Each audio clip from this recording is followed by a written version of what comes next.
Comment créer un graphique anneau qui permet de visualiser pour chaque produit son pourcentage de vente par rapport aux autres? On va commencer par créer un tableau croisé dynamique.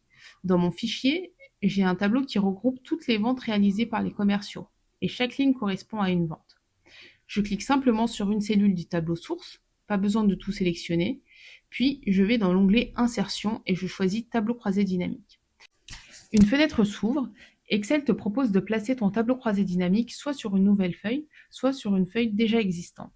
Tu choisis ce que tu préfères, puis tu valides avec OK. Tu arrives alors sur la feuille de ton TCD. Dans l'onglet Champs, tu coches Article pour afficher la liste des produits, puis CA pour obtenir la somme du chiffre d'affaires par article. Ensuite, dans la colonne CA de mon tableau croisé dynamique, je clique droit.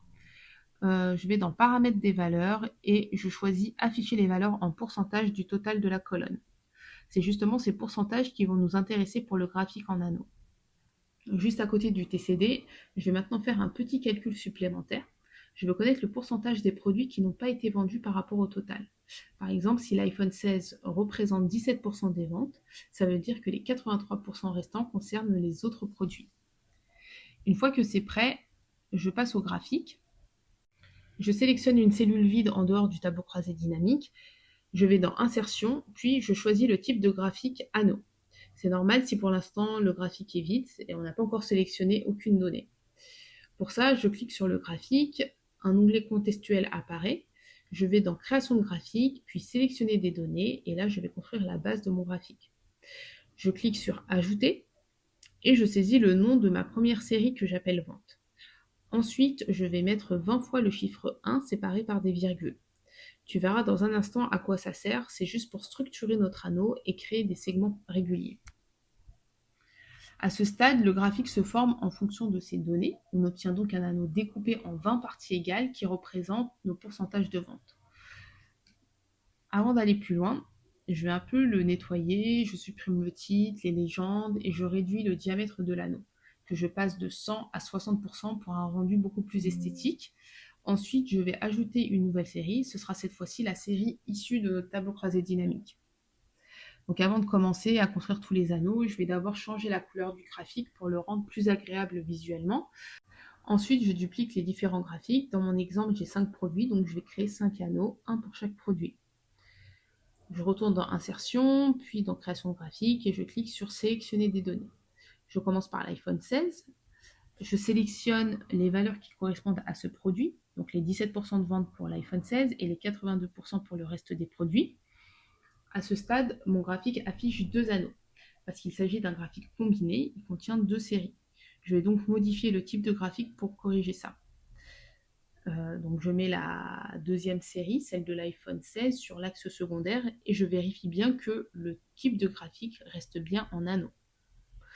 À partir de là, les deux séries se superposent parfaitement. Maintenant, je vais enlever le remplissage de la première série, celle qui correspond à la base du graphique.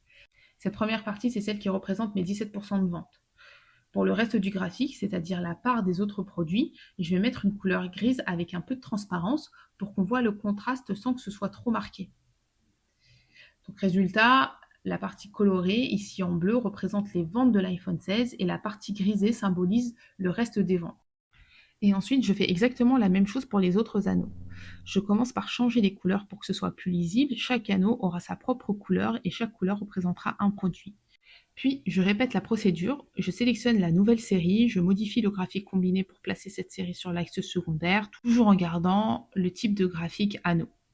Une fois que les 5 produits sont faits, j'ajoute les informations, le nom du produit et le pourcentage qu'il représente dans les ventes.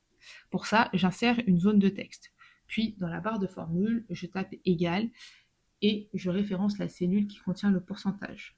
Petite précision importante, si tu tapes égal puis tu cliques directement sur le TCD, ça ne fonctionnera pas. Il faut saisir la référence de la cellule, par exemple ici B4. De cette façon, si j'actualise le tableau croisé dynamique, la valeur dans ma zone de texte se mettra à jour automatiquement. Et je répète exactement la même chose pour le reste des anneaux et pour chacun des produits. Je termine par quelques réglages esthétiques, je retire les contours et j'enlève la transparence pour que tout soit lisible. Une fois que tout est en place, j'aligne les titres et les pourcentages pour qu'ils soient bien au même niveau.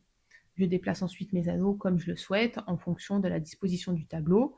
Vous pouvez les organiser librement selon la mise en page que vous voulez. Le TCD qu'on a utilisé au départ n'a plus d'intérêt visuel, donc vous pouvez le cacher dans une autre feuille. Les graphiques en anneaux sont beaucoup plus pertinents dans un tableau de bord. Je vous conseille d'ailleurs de les placer dans une nouvelle feuille avec d'autres éléments visuels. C'est comme ça que vous obtiendrez un tableau de bord clair, moderne et très visuel. Ensuite, on va terminer avec les segments.